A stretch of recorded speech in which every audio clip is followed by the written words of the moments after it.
Welcome back to the deep dive. Usually we're here to strip down business strategies or analyze the latest tech trends. We're always looking for the cold, hard logic. Right. The logic is safe. It's predictable. It's predictable. And today we're going somewhere else entirely. Far from predictable. Exactly. So I want to try a little experiment with you and with everyone listening. If you're not driving, maybe just close your eyes for a second. Okay. And I want you to just mentally walk back into your childhood bedroom. I don't mean the spare room it is now. I mean the room. The coasters on the wall, the smell of old carpet, the way the light used to hit the bed. It feels like a time capsule. Right, it does. It feels nostalgic. But that's where we usually stop. We think time capsule. But the idea we're digging into today, it suggests that room isn't a capsule at all. What is it then? It's more like a museum where the exhibits are watching you. Okay, that's the hook. That's the feeling that it gets under your skin. We're exploring this idea of what your childhood toy remembers about you.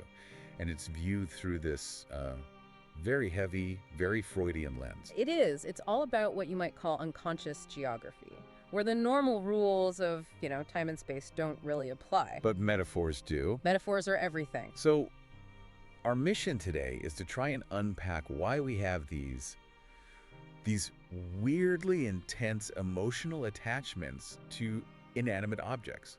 Like, how does a stuffed animal become a storage locker for childhood desire or even trauma? And, maybe more importantly, to understand the difference between remembering the past and recognizing it. Because those are two very different things. Very different. Okay, so let's walk into that room. The journey begins with this atmosphere of return. You're not just walking in with your body. No, you're walking in with the weight of a memory that's somehow grown heavier than the years themselves. The space in that room isn't measured in feet or inches. No, it's measured in years compressed into breath. Years compressed into breath. I mean, that feels so dense, almost claustrophobic. It's supposed to. The air is described as being thick with residue. The door doesn't creak open. It breathes. It breathes. And the light isn't just light, it's a slow bruise of dusk. It's like the air is heavy with all these afternoons that just never really ended. And that's such a key part of being a child, isn't it? An afternoon can feel like a century. And that atmosphere, it attacks the adult you the moment you cross the threshold. Yeah, that part. That really hit me. It's like the layers of your adult self just start to unzip. The suit jacket, it says, dissolves into a grass-stained shirt. And the polished shoes become scuffed sneakers? But the part that really got me was about the voice in your head. The scheduling voice. The scheduling voice, yes. The one I used to, plan meetings, calculate risk, weigh consequences. That voice just sort of falters. And it gets replaced by the hum of a lullaby. You can't even remember the words to. It's like the room just strips away the whole performance of being an adult. And that leaves you vulnerable. You're defenseless, really. Which is what needs to happen for the next part. Because the room isn't empty. No. There, on the shelf, is the toy. The central figure. And the way it's described is, honestly, it gave me chills. It's waiting. But not like an object waits. No, it waits as a question waits. And its eyes. Yeah. They're glass, but they don't reflect light. They absorb it. Two dark pools where light goes to disappear. Okay, hold on. That is terrifying. Are we talking about like a horror story here? That sounds like a Chucky doll situation. It does sound creepy, I know. But try to stick with the metaphor. It's not about the toy coming to life to, attack you. It's about projection. Okay, so walk me through that. Why does it feel so predatory, that gaze? Well, think about the physics of it. Normally, you are the subject. You're looking at an object. You have the power in that dynamic. Right. But when you stand in front of that old bear, the dynamic flips. Suddenly, you feel exposed. You feel seen. It's this feeling in your spine before your brain even catches up. It's the sensation of being witnessed by the only thing on earth that knows who you were. Before you learned how to lie. Before I learned how to perform being a functional adult. Precisely. And that feeling, that little shiver, that's the gaze. It's not the plastic eyes looking at you. It's your own memory looking back at you through the object. It wasn't waiting for me to come back. It was holding the space where I left myself. And that right there, that brings us to the heavyweight champion of this whole discussion, the psychological idea of displacement. Okay, let's get into displacement. Because I think most people hear that word and think of like moving water in a bathtub or something. Right, but this is about emotional physics. And there's this incredible metaphor for it. The dream does not show you the wound. No. It shows you the bandage left behind. The bandage left behind. Wow. That is the absolute key. In Freudian terms, displacement is a safety valve. So imagine you're 5 years old, you feel something huge, maybe it's rage at your mom, or this overwhelming need for comfort that she can't give you at that exact moment. Okay, so I've got this big, hot, high voltage emotion. And it's too big for your little body to handle. It's dangerous. You can't just scream at your mom psychologically. That feels like a threat to your own survival. So what do? The energy has to go somewhere. You displace it. You move it. You put it into the bear. You put it into the bear. You squeeze it too hard. You cry into its fur. Maybe you even hit it. The toy becomes the container the memory outgrew. So the toy is basically holding all the psychic baggage I was too small to carry. Exactly. It's the lightning rod. It takes the strike so that you don't burn down. The toy becomes this witness to the desire. It guards the room, but not from monsters under the bed. No. It guards the room from the slow erosion of wonder, which is so beautiful, but also really tragic. Like it's preserving a little piece of who you used to be. It is. And notice the direction of that gaze we talked about. It doesn't look at you, the adult. It looks through you. To the smaller silhouette standing behind me, the shadow of the child. It's what's called the Mobius strip of time. You leave the room, you step into the hallway, but the hallway isn't just a hallway anymore. It's the corridor between then and now. And the gaze follows you. It follows you, but it's not accusatory. It's just present. Like gravity. Like the pull of a moon you cannot see but feel in your bones. It forces you to acknowledge that in the geography of your unconscious, nothing ever really leaves. It only changes rooms. Which brings us to the next big idea, condensation. Right. The DreamWorks quiet magic. Now, condensation, for most of us, is just water on a window. Well, in psychology, it's more like a zip file. It's when a single image or object holds multiple meanings, layers and layers of them, all compressed together. So the toy isn't just a toy. It's a zip file of 1,000 different moments. 1,000 nights of whispered secrets, all condensed into this slight forward lean of a porcelain head. And this is where things get a little tricky. Because the idea of childhood sexuality comes up. And for a lot of people, those two words together, they set off alarm bells. They do. And we have to be really, really nuanced here. When we talk about sexuality in a child in this context, we are not talking about adult sexuality. Right. It's not about morality or explicit acts. No, it's about sensory intensity. It's about gradients of warmth, the scent of skin, the feeling of fusion when you hold something close. It's this landscape of pure feeling before you knew what was appropriate. The landscape of discovery, before any taboos. But then, something changes. It's called the first censorship.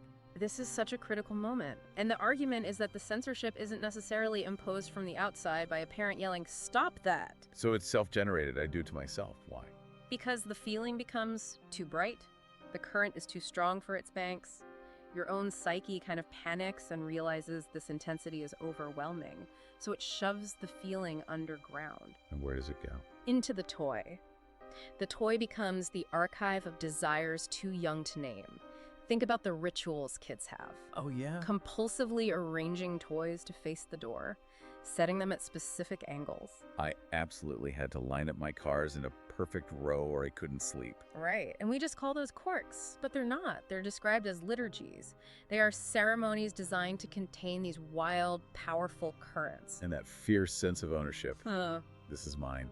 I remember feeling that so strongly. And there's a fascinating theory for that. It suggests that by claiming the inanimate object, the bear toy back, you quiet the hunger for the living things, like your parents, that you can't possess. You can't own your mother, but you can own the bear. It's a substitute. It's a silent recipient of kisses meant for another mouth. Wow. Okay, so that leads us to how we keep all this stuff buried. We usually think of repression as a wall, right?